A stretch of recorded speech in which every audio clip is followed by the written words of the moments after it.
SSC ও সমমান পরীক্ষার ফলাফল প্রকাশিত হয়েছে। মাদ্রাসা ও কারিগরি সহ মোট 10টি শিক্ষা বোর্ডের গড় পাশের হার 82.31%। গত বছরের তুলনায় পাশের হার বেড়েছে 2%। বৃহস্পতিবার শিক্ষা মন্ত্রণালয়ে এক সংবাদ সম্মেলনে আনুষ্ঠানিকভাবে ফলাফল ঘোষণা করেন শিক্ষামন্ত্রী নুরুল ইসলাম নাহিদ। বিস্তারিত ফেরদৌস আরিফিনের রিপোর্টে। মাদ্রাসা ও কারিগরি সহ মোট 10টি শিক্ষা বোর্ডের অধীনে 2011 সালের এসএসসি ও সমমানের পরীক্ষার ফলাফল প্রকাশের পাশাপাশি বিগত বছরের সাথে তুলনা করে এর পরিসংখ্যান তুলে ধরেন শিক্ষামন্ত্রী নুরুল ইসলাম নাহিদ। গত বছরের চেয়ে এবার গড় পাশের হার সহ 7টি শিক্ষা বোর্ডের পাশের হার বৃদ্ধি পেলেও কমেছে মাদ্রাসা, কারিগরি ও রাজশাহী শিক্ষা বোর্ডের পাশের হার। মাদ্রাসা শিক্ষা বোর্ডের পাশের হার কমেছে 3.47%। কিন্তু মাদ্রাসা কিন্তু পিছিয়ে যায়নি সাধারণের ন্যাশনাল এভারেজের চেয়ে। গতবার অনেক বেশি করছিল, সেই তুলনায় বলা যায় যে একটু পিছিয়ে এসছে, সেটা আমরা পরে দেখব। সৃজনশীল ক্ষেত্রে একটা বিষয় বলি যে আমরা শিক্ষকদের প্রশিক্ষণ দিচ্ছি। এই প্রশিক্ষণটা দেওয়ার ফলে আমাদের সাধারণ বোর্ডগুলোতে তাই মোটামুটি আমাদের এইটাতে কোনো সমস্যা হচ্ছে না। আর মাদ্রাসায়ও আমরা সেই প্রশিক্ষণ দিচ্ছি।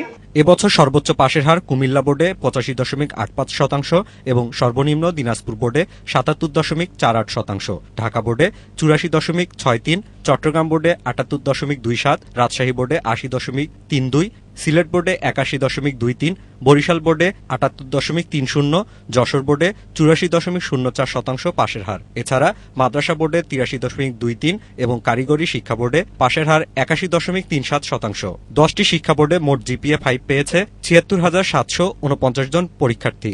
সারা দেশে পাশের হার বৃদ্ধি পেলেও এর অধিক সংখ্যক আসন থাকায় কলেজে ভর্তি নিয়ে কোনো দুশ্চিন্তার কারণ নেই বলে জানান শিক্ষামন্ত্রী। তবে ভালো মানের কলেজে ভর্তির চাপ বাড়বে উল্লেখ করে শিক্ষামন্ত্রী জানান সকল শিক্ষা প্রতিষ্ঠানের মান বাড়াতে কাজ করছে তার মন্ত্রণালয়। পরীক্ষার ফলাফল বের হওয়ার পরই একটা এমন প্রচার হয় যে এত ভর্তি হইতে পারবে না, 1 লক্ষ ছাত্র ভর্তি হইতে পারবে না, ইত্যাদি ইত্যাদি।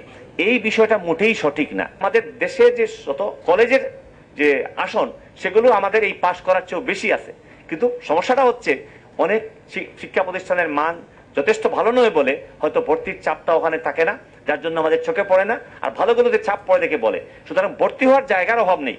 আমাদের যে প্রচেষ্টা যে মান বৃদ্ধি করা সেটা আমরা করে যাচ্ছি। এর আগে শিক্ষামন্ত্রী সকাল 11টায় প্রধানমন্ত্রী শেখ হাসিনার কাছে 10টি শিক্ষা বোর্ডের ফলাফল হস্তান্তর করেন। Ferdous Arifin, Islamic television, Dhaka. তত্ত্বাবধায়ক সরকার ব্যবস্থা অবৈধ ঘোষণা করে সর্বোচ্চ আদালতের দেওয়া রায়কে আনুষ্ঠানিকভাবে প্রত্যাখ্যান করেছে বিএনপি। আদালতের ঘাড়ে বন্দুক রেখে সরকার দেশে অস্থিতিশীল পরিস্থিতি সৃষ্টির পায়তারা করছে বলেও অভিযোগ করেন দলটির স্থায়ী কমিটির সদস্য ব্যারিস্টার মওদুদ আহমদ। বুধবার দলের কেন্দ্রীয় কার্যালয়ে সংবাদ সম্মেলনে দলের অবস্থান তুলে ধরে রায় প্রত্যাখ্যান করে দলটি। সংবিধানের ত্রয়োদশ সংশোধনী অনুযায়ী তত্ত্বাবধায়ক সরকার ব্যবস্থাকে অবৈধ ঘোষণা করে সর্বোচ্চ আদালতের দেয়া রায়ের বিষয়ে দলের অবস্থান তুলে ধরতেই এ সংবাদ সম্মেলনের আয়োজন করে বিএনপি। তত্ত্বাবধায়ক সরকার ব্যবস্থা অবৈধ ঘোষণা করে দেয়া সর্বোচ্চ আদালতের এ রায় দেশের রাজনৈতিক ও সাংবিধানিক সংকট তৈরি করবে বলেও মন্তব্য করেছেন বিএনপির স্থায়ী কমিটির সদস্য ব্যারিস্টার মওদুদ আহমদ। সরকার তাদের সুবিধা অনুযায়ী এ রায় দিয়েছে অভিযোগ করে তিনি বলেন, এ রায় জনগণ ও সংসদ মানতে বাধ্য নয়। তিনি বলেন, আদালতের এই রায়কে প্রত্যাখ্যান করেছে বিএনপি।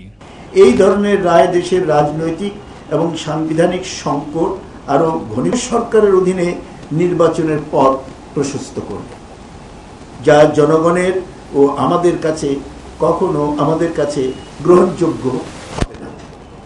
সুতরাং এই রায় মূলত বর্তমান স্বৈরাচারী সরকারকে নিজেদের ইচ্ছামতো একতরফাভাবে তাদের জন্য সুবিধাজনক সংশোধনী এনে ক্ষমতায় টিকিয়ে রাখতে সহায়তা করবে। এই রায় জনগণ বা সংসদ মানতে বাধ্য নয়। উপরোক্ত কারণে গণতন্ত্র এবং দেশের জনগণের বৃহত্তর স্বার্থে আদালতের এই রায়কে আমরা প্রত্যাখ্যান করছি। তত্ত্বাবধায়ক সরকারের মতো একটি জাতীয় ও রাজনৈতিক ইস্যুতে দেশের সর্বোচ্চ আদালতের এভাবে জড়ানো উচিত হয়নি দাবি করে মওদুদ বলেন, এ রায়ের ফলে দেশের সর্বোচ্চ আদালত মানুষের কাছে বিতর্কিত প্রতিষ্ঠান হিসেবে গণ্য হবে। এই ধরনের কোনো জাতীয় এবং রাজনৈতিক ইস্যুতে দেশের সর্বোচ্চ আদালতের জড়িত হওয়া উচিত হয় নাই। এই রায়ের কারণে সুপ্রিম কোর্ট জনগণের কাছে একটি বিতর্কিত প্রতিষ্ঠান হিসাবে চিহ্নিত হবে বলে আমাদের আশঙ্কা। এই রায় কতটুকু এবং কতভাবে স্ববিরোধী, সাংঘর্ষিক এবং অসামঞ্জস্যপূর্ণ তা যে কোনো নাগরিকের জন্য অতি সহজেই বোধগম্য। সাংবাদিকদের এক প্রশ্নের জবাবে দলের ভারপ্রাপ্ত মহাসচিব মির্জা ফখরুল ইসলাম আলমগীর বলেন, বিএনপি তত্ত্বাবধায়ক সরকারের অধীনে ছাড়া নির্বাচনে অংশ নেবে না।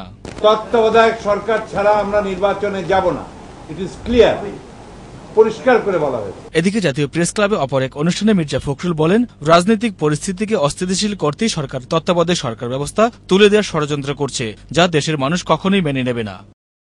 Maidur Rahman Rubel, Islamic television, Dhaka. সুপ্রিয় দর্শক, আপনারা দেখছেন সংবাদ 7 দিন। এ পর্যায়ে নিচ্ছি ছোট্ট একটি বিজ্ঞাপন বিরতি।